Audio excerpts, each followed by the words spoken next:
Hi, my name is Katayan Fethat. I'm a fourth year medical student at California Health Sciences University, and I will be presenting this PowerPoint I made called De-escalation of an agitated patient. This topic is something that's important for those of you that want to go into psychiatry, but also just general um, practitioners as well, as there's always a patient that's going to become agitated, whether you're in the ED or an inpatient psychiatric facility. So let's get started. So just a quick overview. We're going to be kind of introducing de-escalation. We're going to kind of talk about how it's a reciprocal process and kind of the de-escalation process overview. And then at the end, we're kind of going to talk about what to do if verbal de-escalation fails. So what is de-escalation? It's psychological techniques that are used to calm agitated patients and prevent escalation to aggression or violence. Why it matters. So de-escalation reduces restrictive interventions like restraints and seclusions, and it minimizes patient trauma. It enhances safety for patients and staff, and it also improves trust and supports the therapeutic outcomes. So some of the challenges that are there are that it requires training to manage intense emotions and avoid provocation, and risk-averse cultures may prioritize control over collaboration. So, when I mentioned earlier, de-escalation is a reciprocal process. How the staff is feeling can impact how the patient is feeling. So de-escalation involves dynamic staff-patient interactions, not just staff interactions. Internal states, emotions, arousals change based on mutual perception. So it's important to regulate yourself when dealing with a patient who is agitated. You want to make sure you remain calm, you control your anger, you lower your breath, you lower your voice, you take deep breaths, and you want to model calm behavior. You can also talk to yourself, internally, just to remind yourself, because human beings are very perceptive. So if you are posturing or making kind of an aggressive stance towards your patient, it may escalate the situation and make matters worse. So there's a couple of different core principles for the de-escalation process. There's a structured approach. There are specific techniques like safe words, which I will get into in a couple of slides, and then to always maintain empathy and respect. Um, Patient distress is a response to unmet needs, and they're not intentionally trying to harm you.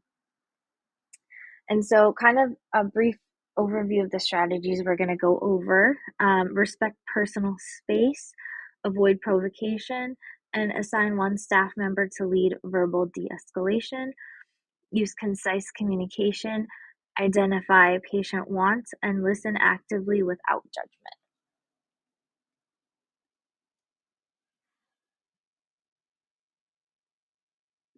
All right. So, respect personal space. You want to maintain 2 to 3 feet distance, and you want to avoid blocking exits.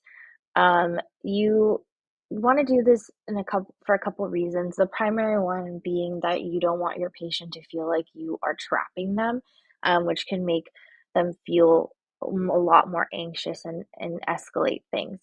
Um, the other thing is if the patient, if you feel it's safe to do so, definitely sit. Don't be looming over the patient if they're bedbound. Make sure you're kind of eye level, match them where they are. Do not be provocative. Use calm tone and body language. Avoid showing anger. Um, Security can be present, but make sure they're not leading de-escalation, um, because that can also increase agitation. So oftentimes one staff member builds trust. They'll use phrases like, like for me, I'm Kat and I'm here to help you feel safe. Um, And then the last thing is to be concise and simple. Use short sentences and repeat as needed. A lot of times when people are upset or agitated, they're not going to be paying attention to what you're saying. So if you can keep what you're saying short, concise, and to the point, and repeat it, it may help get it through. So we're going to talk about engaging the patient. So you want to identify wants and feelings. Ask them directly, like what would help you feel safer, or observe from their body language. Listen actively, don't interrupt, reflect back. It sounds like you're feeling overwhelmed. And then apply something called Miller's Law, which is assume the patient's perspective is true to understand their reality. Um, and then agree to disagree. So find common ground. So I agree, waiting can be frustrating. Or respectfully disagree. So I see your point, but let's find another way. So the safe words techniques that were mentioned at the beginning, these were a set of techniques that were originally developed in Australia in order to organize and deliver health services to reduce situations where conflict during interactions with patients may lead to containment, like seclusion or restraint. It was originally developed for mental health services, but it's since been used to prevent conflict and containment in other healthcare settings.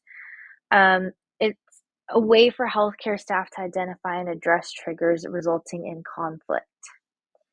And it is the recommended model of care in Australia for preventing agitation and aggression, and it's also recommended internationally. So some of the techniques are using soft words like let's work together, um, positive words like you've been really cooperative today, getting to know each other. I enjoy reading. What do you like to do? Calm down methods. Would you like a stress ball? And setting clear mutual expectations. Like, let's review our agreement to keep everyone safe. So, setting limits and offering choices. So, set clear limits, communicate respectfully. So, telling the patient we need to keep things safe. So, let's speak calmly. Coach patients to stay in control. You're doing great. Let's keep this respectful. Offer choices and optimism. So, empower with options. Would you like a quiet space or some water or a snack to relax? Um, and then express hope. I know we can find a way to help you feel better.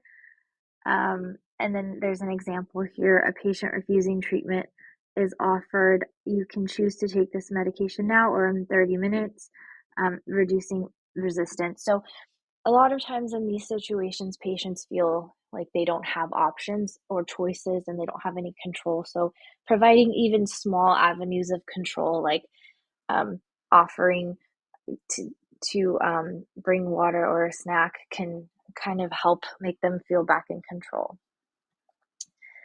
So a patient who feels helpless and in fight or flight mode may believe that they must resort to physical violence to maintain safety. Offering choices may be the only source of empowerment for this patient. Choices may include changing the interview environment, offering food and water. Um, and then just a note on the food and water, just make sure to use your best judgment when you are encountering these patients.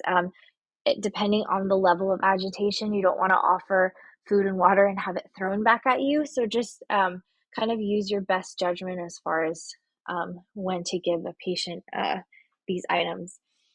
And medication may be offered similarly with agreement on the goal of helping the patient feel calm and better in control.